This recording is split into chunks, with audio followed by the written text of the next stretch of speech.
We might just get hit with the rig. Me Millie, cause we in the field with them birds like we play for the Eagles. I'm on probation, so let me not talk what's illegal. Switch it up. Today I woke up with my drinker, she rich as a beetle.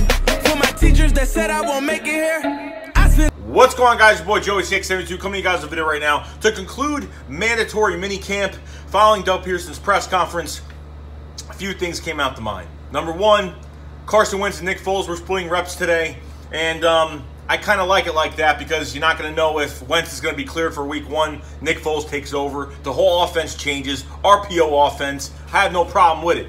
So Carson Wentz has been looking better and better each day, and the defense has been doing work on him. You know, we had 2 picks on him today, yesterday, and then Nick Foles didn't really have a great day today. Either way, I'm happy with both of these guys splitting reps, and whoever's ready is ready. I mean, if as more cautious as the Eagles are, look at Sidney Jones. He had some soreness in his leg yesterday. They said, we're going to keep him out the rest of the week.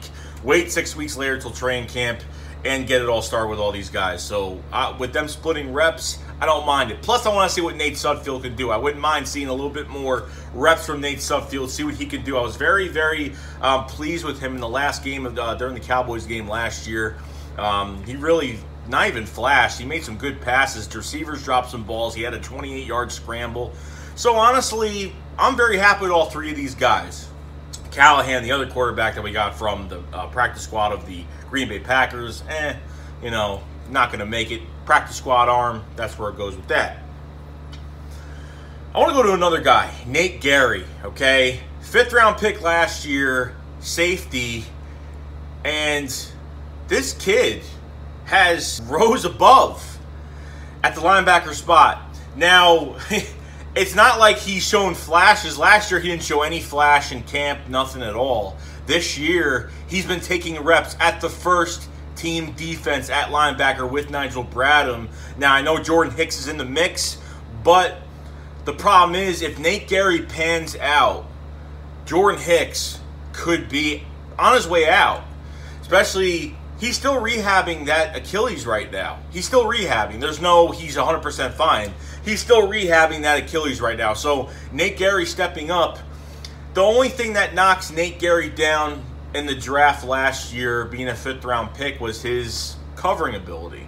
Now, Nate Gerry said in the press conference yesterday his covering ability was actually pretty good coming into the draft, but apparently a lot of people didn't think highly of his coverage. So, from what happened at camp, his coverage has been outstanding. One thing that Michael Kendrick lacked was coverage. The blitzing was fantastic. I don't know how Nate Gerry's blitzing is, but that's why with Corey Nelson, we got from the Denver Broncos in free agency, that's why Corey Nelson is better, a better fit, a better scheme fit for the defense in that linebacker spot. Nate Gerry can call all the plays. He did it in college. He can call all the plays, line everybody up, be the quarterback of the defense if he has to.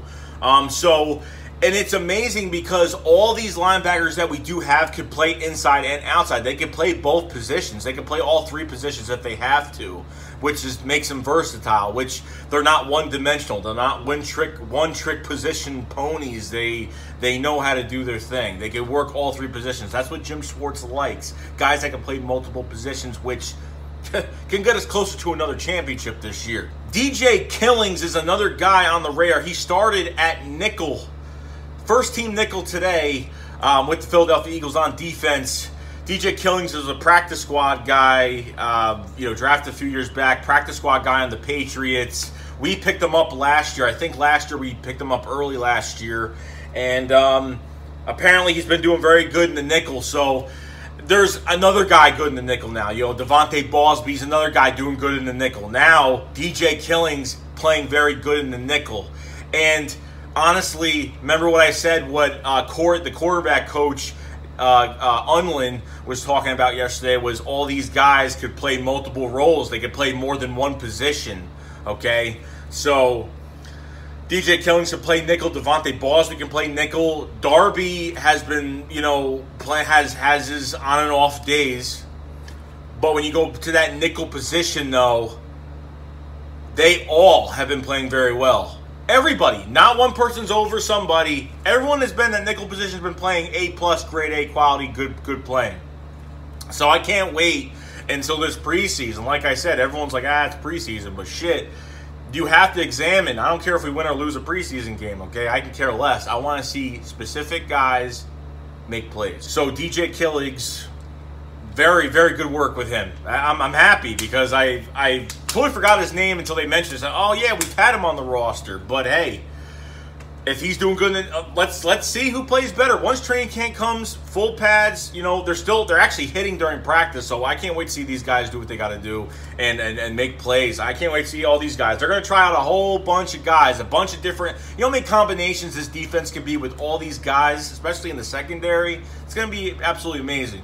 So I was talking about before, but I kind of cut myself off. Ronald Darby is feeling more comfortable. The coaches feel like he's getting more comfortable with the defense now. I think with his second year in, he's feeling more comfortable, even though, you know, I know it's practice. I know it's all that, and, you know, maybe he'll get beat here and there, but have a lot of speed. You know, we're very balanced in the corner position with specific guys. Some are small and fast, some are big and fast, some are big and have medium speed.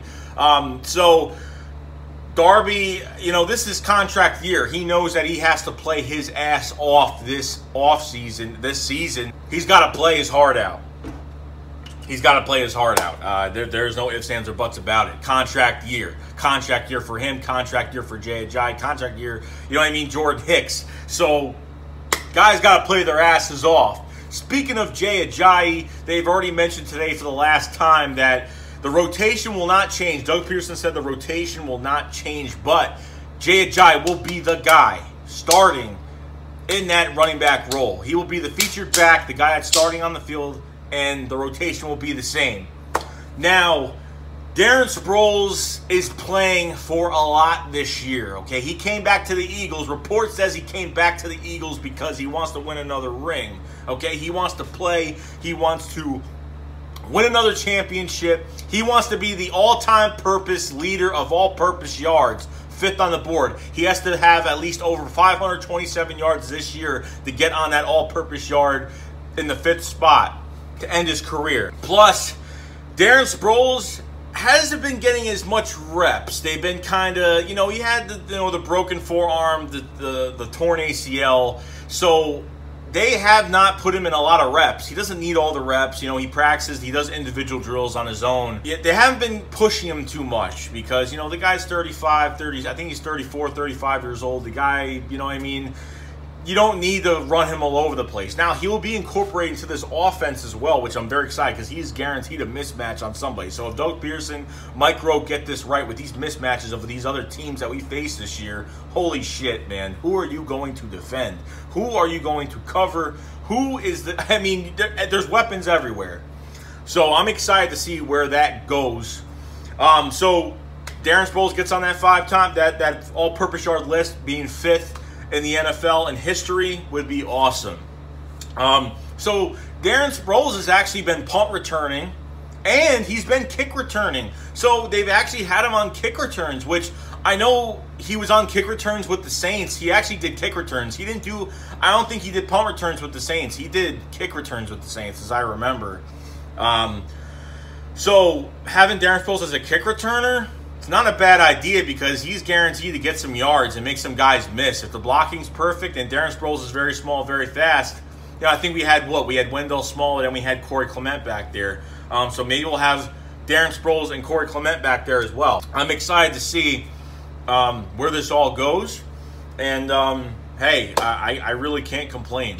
So Doug Peterson said that these other receivers that we have actually been doing pretty well, have had a good spring. Doesn't mean that they're going to start, doesn't mean that they're in competition to start or get in front of Mac Hollins or you know what I mean, get into those really big spots. But Rashard Davis, Bryce Treggs, Tim Wilson, and last guy. Forgot the last guy's name. But all of them have had a good spring, which is good. So these guys have been playing pretty good. They've looked... Oh, Shelton Gibson. Shelton Gibson's actually looked pretty good. A lot better than last year. Catching balls, running good routes. His second year. So, I mean, You know, being a rookie, sometimes, I mean, look at Nelson Aguilar. 2 years, he couldn't do a damn thing. Actually, 2 years, he ran, actually, his second year, he ran good routes, got open, he just couldn't catch the ball. He has everything, but Nelson Aguilar took a big step forward, and he looked a lot faster, a lot more agile, and his route breakups are so fast. I mean, you don't even know what direction he's going to go half the time. The offensive line has been looking very sharp. You had Jason Peters, Stephen Wisniewski, Jason Kelsey, Brandon Brooks, and Lane Johnson. Behind them, Vital will be the swing tackle. Matt Pryor plays guard and tackle. We drafted him this year. He plays guard tackle for TCU. I don't know where he's going to be. I have to see in preseason where he's going to end up. So we'll see about that. The tight ends, Dallas Goedert and Zach Ertz and Richard Rodgers have looked so damn good. I had a really good day yesterday, okay? A really good day. They're catching, Goedert's been catching everything. He's been perfect in the red zone, perfect at the route running. The blocking's been tremendous. And Richard Rodgers, you know what I mean? Richard Rodgers isn't going to be that sexy piece to the tight ends, but he's a vet. He had 2 down years in Green Bay the past 2 years. He was like a third string. He went from first string to third string in a matter of a few years. And he had a drop-off. But in a rotation, if he was our starting tight end, I wouldn't be excited about it. If he's in a rotation or he's in a two tight end set with Zach Ertz or, you know, Dallas Goedert, then, hey, this is going to be awesome. So that's all I really got to say, guys. If I left anything out, sorry, I keep cutting out. If I left anything out, just tell me what the secondary is going to look like. I'm really excited about it with Devontae Bosby. DJ Killings is going to be in there as well. But that's all I really got to say, guys. So fly, let's fly. Shake Squad up. Peace.